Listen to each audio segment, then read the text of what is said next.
പുറംകടലിൽ തീപിടിച്ച Singapore കപ്പൽ വാൻഹായിലെ കണ്ടെയ്നറുകൾ തീരത്തടിഞ്ഞു. വളഞ്ഞ വഴിയിലാണ് കണ്ടെയ്നറുകൾ അടിഞ്ഞത്. അതിന്റെ വിവരങ്ങളുമായി ഒരുപക്ഷെ ആലപ്പുഴ, കൊല്ലം, എറണാകുളം ജില്ലകളുടെ തീരങ്ങളിൽ അടിഞ്ഞേക്കുമെന്നും കപ്പലിലെന്ന് സംശയിക്കുന്ന വസ്തുക്കൾ തുടരുത് എന്നൊക്കെയാണ് കോസ്റ്റ് ഗാർഡ് നിർദ്ദേശം. 20 മീറ്റർ അകലം പാലിക്കണം, 200 മീറ്റർ അകലം പാലിക്കണം. അത് കണ്ടാൽ, വസ്തുക്കൾ കണ്ടാൽ 112 112 എന്ന നമ്പറിൽ വിളിച്ചറിയിക്കണമെന്നുമാണ് നിർദ്ദേശം. അശ്വിൻ പാലാഴി അതിന്റെ വിവരങ്ങളുമായുണ്ട്. അതെ, അശ്വിനാണ് ആലപ്പുഴയിൽ നിന്ന് വിശദാംശങ്ങളുമായി ചേരുന്നത്. Ashwin, very good morning. അപ്പോൾ ഈ കണ്ടെയ്നറുകൾ എത്താൻ സാധ്യതയുള്ള പ്രദേശങ്ങൾ ഏതൊക്കെയാണ്? ആ പ്രദേശങ്ങളിലുള്ള ആൾക്കാർ പാലിക്കേണ്ട ജാഗ്രതാ നിർദ്ദേശങ്ങൾ എന്തൊക്കെയാണ്? ഇത് കണ്ടു കഴിഞ്ഞാൽ അവർ എന്ത് ചെയ്യണം? ക്രിസ്tina, ഹാഷ്മി, വെരി ഗുഡ് മോർണിംഗ്.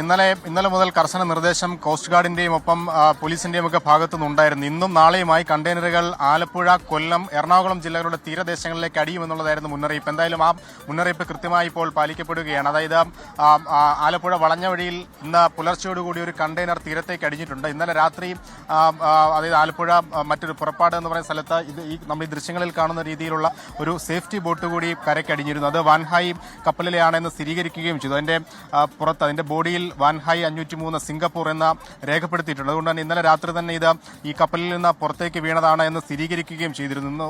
എന്തായാലും ഈ കണ്ടെയ്നറുകൾ തീരത്തേക്ക് വരുന്ന സാഹചര്യത്തിൽ കടുത്ത ജാഗ്രതാ നിർദ്ദേശമാണ് പൊതുജനങ്ങൾക്ക് കോസ്റ്റ് ഗാർഡ് അടക്കം നൽകിയിട്ടുള്ളത്. കാരണം ഇതിന്റെ ഉള്ളിൽ എന്താണ് എന്നുള്ള കാര്യത്തിൽ ഒരു സ്ഥിരീകരണമില്ല. അതുകൊണ്ട് അപകടകരമായ വസ്തുക്കളാണ് എങ്കിൽ പോലും ആണോ എന്നുള്ള കാര്യത്തിൽ ഒരു സ്ഥിരീകരണമില്ലാത്ത സാഹചര്യത്തിൽ ഇങ്ങനെ ഈ കണ്ടെയ്നറുകൾ തീരത്തേക്ക് വന്നാൽ അതിൽ നിന്നും 200 മീറ്റർ ദൂരപരിധി പാലിക്കണം. 200 മീറ്റർ കുറഞ്ഞ ദൂരത്ത് നിൽക്കണമെന്നുള്ളതാണ് കോസ്റ്റ് ഗാർഡ് അടക്കം നൽകുന്ന ജാഗ്രതാ നിർദ്ദേശം. ഒപ്പം ഈ വസ്തുക്കളിൽ തുടരുത് എന്ന് പറയുന്നുണ്ട്. അതായത് മുൻപ് ഇങ്ങനെ കപ്പലുകളിൽ നിന്ന് കണ്ടെയ്നറുകൾ വന്ന സാഹചര്യത്തിൽ നൽകിയ അതേ നിർദ്ദേശങ്ങൾ തന്നെയാണ് നൽകുന്നത്. ഒപ്പം ഇങ്ങനെ ദുരൂഹമായ സാഹചര്യത്തിൽ എന്തെങ്കിലും കണ്ടാൽ 112 എന്നുള്ള നമ്പറിൽ വിളിച്ചറിയിക്കണം എന്നും പറഞ്ഞിട്ടുണ്ട്.